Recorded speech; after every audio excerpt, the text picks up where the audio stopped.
ಎಲ್ಲರಿಗೂ ನಮಸ್ಕಾರ. Welcome back to my YouTube channel. ಇವತ್ತಿನ ಸ್ಪೆಷಲ್ ಬೆಂಡೆಕಾಯಿ ಪಲ್ಯ. ಬೆಂಡೆಕಾಯಿ ಪಲ್ಯ ಆರೋಗ್ಯಕ್ಕೂ ಕೂಡ ತುಂಬಾನೇ ಒಳ್ಳೆಯದು, ಹಾಗೆ ತುಂಬಾನೇ ರುಚಿಯಾಗಿ ಇರುತ್ತೆ. ಯಾರಿಗೆಲ್ಲ ಬೆಂಡೆಕಾಯಿ ಪಲ್ಯ ಇಷ್ಟ ಆಗೋದಿಲ್ಲ, ಒಂದ್ಸಲ ಈ ತರ ಟ್ರೈ ಮಾಡಿ, ಇಷ್ಟ ಆಗುತ್ತೆ. ಬನ್ನಿ ಇವಾಗ ಹೇಗೆ ಮಾಡೋದು ಅಂತ ನೋಡ್ಕೊಂಬರೋಣ.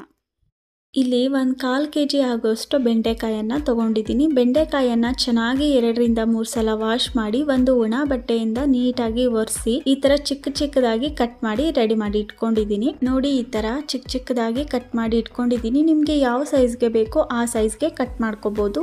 ಕಟ್ ಮಾಡುವಾಗ ಚಾಕುಗೆ ಸ್ವಲ್ಪ ಎಣ್ಣೆನ ಸ್ಪ್ರೆಡ್ ಮಾಡ್ಕೊಂಡು ಆಮೇಲೆ ಕಟ್ ಮಾಡಿ. ಒಂದು ಕಡಾಯಿನ ಇಟ್ಕೊಂಡು ಕಡಾಯಿಗೆ ಇಲ್ಲಿ ಬೆಂಡೆಕಾಯಿನ ಸೇರಿಸ್ಕೊಳ್ತಾ ಇದ್ದೀನಿ. ಬೆಂಡೆಕಾಯಿನ ಸೇರಿಸಿ ಮೇಲ್ಗಡೆ ಸ್ವಲ್ಪ 1-2 ಸ್ಪೂನ್ ಎಣ್ಣೆನ ಸೇರಿಸಿ ಚೆನ್ನಾಗಿ ಬೆಂಡೆಕಾಯಿನ ಹುರ್ಕೋಬೇಕು. ಬೆಂಡೆಕಾಯಿನ ಹುರಿಯೋದು ಸ್ವಲ್ಪ ಲೇಟ್ ಆಗುತ್ತೆ. 5 ರಿಂದ 10 ನಿಮಿಷ ಚೆನ್ನಾಗಿ ಬೆಂಡೆಕಾಯಿನ ಹುರ್ಕೋಬೇಕಾಗುತ್ತೆ ಐ ಫ್ಲೇಮ್ ಅಲ್ಲೇ ಇಟ್ಕೊಂಡು. ಆದ್ರೆ ಪೂರ್ತಿಯಾಗಿ ಕಪ್ಪಾಗೋ ತನಕ ಹುರಿಯೋದೇನು ಬೇಡ, ಸ್ವಲ್ಪ ಕಲರ್ ಚೇಂಜ್ ಆಗೋ ತನಕ ಫ್ರೈ ಮಾಡ್ಕೊಂಡ್ರೆ ಸಾಕಾಗುತ್ತೆ. ನೋಡಿ, ಈ ತರ ಸ್ವಲ್ಪ ಕಲರ್ ಚೇಂಜ್ ಆದ್ರೆ ಸಾಕಾಗುತ್ತೆ. ಇವಾಗ ಬೆಂಡೆಕಾಯಿ ಚೆನ್ನಾಗಿ ಫ್ರೈ ಆಗಿದೆ. ಇದನ್ನ ತೆಳಗಡೆ ಎತ್ತಿಟ್ಕೊಳ್ಳೋಣ. ಕಡೆ ಒಂದು ಕಡಾಯಿನ ಇಟ್ಕೊಂಡು ಕಡಾಯಿಗೆ ಇಲ್ಲಿ 1-2 ರಿಂದ 3 ಸ್ಪೂನ್ ಎಣ್ಣೆನ ಸೇರಿಸ್ಕೊಳ್ತಾ ಇದ್ದೀನಿ. ಎಣ್ಣೆ ಬಿಸಿ ಆದ್ಮೇಲೆ ಜೀರಿಗೆ ಮತ್ತೆ ಸಾಸಿವೆನ ಸೇರಿಸ್ಕೊಳ್ಳೋಣ. 1 ಟೀ ಸ್ಪೂನ್ ಕಡಲೆಬೇಳೆನ ಸೇರಿಸ್ಕೊಳ್ತಾ ಇದ್ದೀನಿ. ಕಡಲೆಬೇಳೆ ಹಾಕೋದ್ರಿಂದ ಬೆಂಡೆಕಾಯಿ ಪಲ್ಯ ತುಂಬಾನೇ ಟೇಸ್ಟಿ ಆಗಿರುತ್ತೆ. ಮಧ್ಯ ಮಧ್ಯ ಒಂದು ಕಡಲೆಬೇಳೆ ಸಿಗ್ತಾ ಇದ್ರೆ ಬಾಯಿಗೆ ತುಂಬಾನೇ ಚೆನ್ನಾಗಿರುತ್ತೆ. ಬೇಡ ಅಂದ್ರೆ ಸ್ಕಿಪ್ ಮಾಡ್ಕೋಬಹುದು. ಹಾಗೆ ಒಂದು ದೊಡ್ಡ ಈರುಳ್ಳಿನ ಚಿಕ್ಕದಾಗಿ ಕಟ್ ಮಾಡಿ ಸೇರಿಸ್ಕೊಳ್ತಾ ಇದ್ದೀನಿ. ಈರುಳ್ಳಿ ಸ್ವಲ್ಪ ಕಲರ್ ಚೇಂಜ್ ಆಗೋ ತನಕ ಫ್ರೈ ಮಾಡ್ಕೊಳ್ಳೋಣ.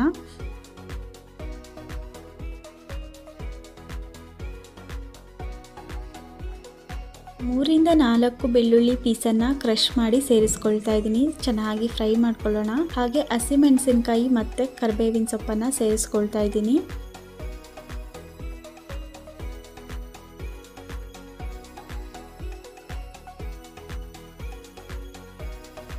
ಚೆನ್ನಾಗಿ ಫ್ರೈ ಆಗಿದೆ. ಇವಾಗ ಒಂದು ಮೀಡಿಯಂ ಸೈಜ್ ಟೊಮ್ಯಾಟೋನ ಚಿಕ್ಕದಾಗಿ ಕಟ್ ಮಾಡಿ ಸೇರಿಸ್ಕೊಳ್ತಾ ಇದ್ದೀನಿ. ಟೊಮ್ಯಾಟೊ ಸ್ವಲ್ಪ ಸಾಫ್ಟ್ ಆಗೋ ತನಕ ಚೆನ್ನಾಗಿ ಫ್ರೈ ಮಾಡ್ಕೊಳ್ಳೋಣ.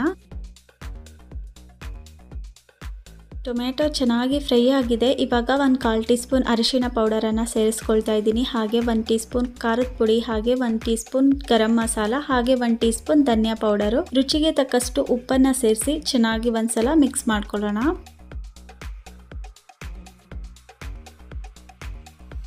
ಚೆನ್ನಾಗಿ ಮಿಕ್ಸ್ ಮಾಡ್ಕೊಂಡಿದ್ದಾದ್ಮೇಲೆ ಹುರಿದು ಎತ್ತಿಟ್ಕೊಂಡಿದ್ದಂಥ ಬೆಂಡೆಕಾಯನ್ನು ಸೇರಿಸ್ಕೊಳ್ತಾ ಇದ್ದೀನಿ. ಬೆಂಡೆಕಾಯಿ ಸೇರಿಸಿದ ನಂತರ ಚೆನ್ನಾಗಿ ಇನ್ನೊಂದ್ಸಲ ಮಿಕ್ಸ್ ಮಾಡ್ಕೋಬೇಕು.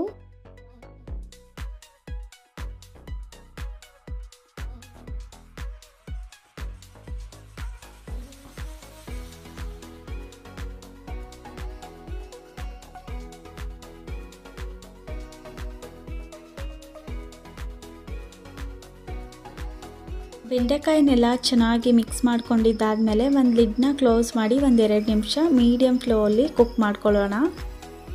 2 ನಿಮಿಷ ಆಗಿದೆ. ಬೆಂಡೆಕಾಯಿ ಪಲ್ಯ ಸೂಪರ್ ಆಗಿ ರೆಡಿ ಆಗಿದೆ. ನೋಡ್ಬೋದು ಎಷ್ಟು ಚೆನ್ನಾಗಿ ಬಂದಿದೆ ಅಂತ ಹೇಳಿ. ಬೆಂಡೆಕಾಯಿ ಪಲ್ಯನ ಒಬ್ಬೊಬ್ರು ಒಂದೊಂದು ಥರ ಮಾಡ್ತಾರೆ. ಈ ಥರನೂ ಮಾಡಿ ತುಂಬಾನೇ ಟೇಸ್ಟಿ ಆಗಿರುತ್ತೆ. ಮಕ್ಕಳು ಸಹ ತುಂಬಾನೇ ಇಷ್ಟಪಟ್ಟು ತಿಂತಾರೆ. ಕೊನೆಯದಾಗಿ ಸ್ವಲ್ಪ ಕೊತ್ತಂಬರಿ ಸೊಪ್ಪನ್ನ ಸೇರಿಸಿ ಚೆನ್ನಾಗಿ ಮಿಕ್ಸ್ ಮಾಡ್ಕೊಂಡ್ರೆ ಸೂಪರ್ ಟೇಸ್ಟಿ ಆಗಿರುವಂತ ಬೆಂಡೆಕಾಯಿ ಪಲ್ಯ ರೆಡಿ. ಅಕ್ಕಿ ರೊಟ್ಟಿ, ಜೋಳದ ರೊಟ್ಟಿ, ಚಪಾತಿ ಜೊತೆ ತುಂಬಾನೇ ಟೇಸ್ಟಿ ಆಗಿರುತ್ತೆ. ನೀವು ಒಂದ್ಸಲ ಈ ರೆಸಿಪಿನ ಟ್ರೈ ಮಾಡಿ ಹೇಗೆ ಬಂತು ಅಂತ ಕಮೆಂಟ್ ಮಾಡಿ. ಈ ರೆಸಿಪಿ ನಿಮ್ಮೆಲ್ರಿಗೂ ಇಷ್ಟ ಆಗಿದೆ ಅಂತ ಅನ್ಕೊಳ್ತೀನಿ. ಇಷ್ಟ ಆದ್ರೆ ಪ್ಲೀಸ್ ಒಂದು ಲೈಕ್ ಮಾಡಿ, ಶೇರ್ ಮಾಡಿ, ಕಮೆಂಟ್ ಮಾಡಿ. ಫಸ್ಟ್ ಟೈಮ್ ನಮ್ಮ ಚಾನಲ್ನ ವಿಸಿಟ್ ಮಾಡಿದ್ರೆ ಪ್ಲೀಸ್ ಇವಾಗಲೇ ಹೋಗಿ ಸಬ್ಸ್ಕ್ರೈಬ್ ಮಾಡ್ಕೊಳ್ಳಿ. ಪಕ್ಕದಲ್ಲಿರುವಂಥ ಬೆಲ್ ಐಕನ್ನ ಕ್ಲಿಕ್ ಮಾಡಿ. ಮತ್ತೆ ಸಿಗ್ತೀನಿ ಮುಂದಿನ ವಿಡಿಯೋದಲ್ಲಿ. ಅಲ್ಲಿವರೆಗೂ ಎಲ್ಲರಿಗೂ ನಮಸ್ಕಾರ.